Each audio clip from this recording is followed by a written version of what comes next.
പുതുവർഷത്തിലും നേട്ടങ്ങൾ കൊയ്ത കൊച്ചി മെട്രോ. പോയ വർഷത്തെ മെട്രോയുടെ പ്രവർത്തന ലാഭം 22.94 കോടി രൂപയാണ്. പുതുവർഷ തലേന്ന് മാത്രം 1.5 ലക്ഷം പേരാണ് കൊച്ചി മെട്രോയിൽ യാത്ര ചെയ്തത്. ഈ വർഷം പ്രതിദിന യാത്രക്കാരുടെ എണ്ണം 1.5 ലക്ഷത്തിലെത്തിക്കാനാണ് KMRLന്റെ ശ്രമം. സർവീസ് ആരംഭിച്ച് 7 വർഷം പിന്നിടുമ്പോൾ വിജയക്കുതിപ്പ് തുടരുകയാണ് കൊച്ചി മെട്രോ. ഡിസംബർ മാസത്തിൽ മാത്രം 32,35,027 പേർ യാത്ര ചെയ്തതോടെ പ്രതിമാസ യാത്രക്കാരുടെ എണ്ണത്തിലും റെക്കോർഡ് വർധനയാണ് നേടിയത്. കഴിഞ്ഞ മാസം യാത്രാ ടിക്കറ്റ് ഇനത്തിൽ 10.15 കോടി രൂപയാണ് മെട്രോയ്ക്ക് വരുമാനമായി ലഭിച്ചത്. കഴിഞ്ഞ വർഷത്തെ അപേക്ഷിച്ച് ഏതാണ്ട് 1 കോടിയോളം രൂപയുടെ വർധനമാണ് ടിക്കറ്റ് വരുമാനത്തിലുണ്ടായത്. ഡിസംബർ 31 മുതൽ പുതുവർഷ പുലരി വരെ കൊച്ചി മെട്രോയിൽ യാത്ര ചെയ്തവരുടെ എണ്ണം 1.30 ലക്ഷം കടന്നു.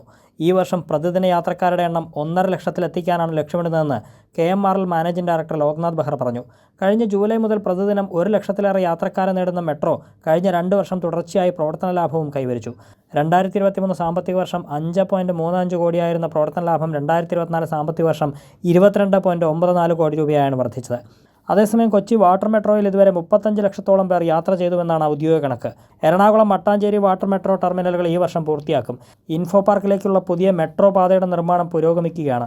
3ാം ഘട്ടമായി അങ്കമാലിയിലേക്ക് മെട്രോ സേവനം വ്യാപിപ്പിക്കാനുള്ള പദ്ധതിയുടെ വിശദ പദ്ധതി റിപ്പോർട്ട് തയ്യാറാക്കാനുള്ള കേന്ദ്ര അനുമതി ഈയിടെ ലഭിച്ചിരുന്നു. കൈരളി ന്യൂസ്, കൊച്ചി.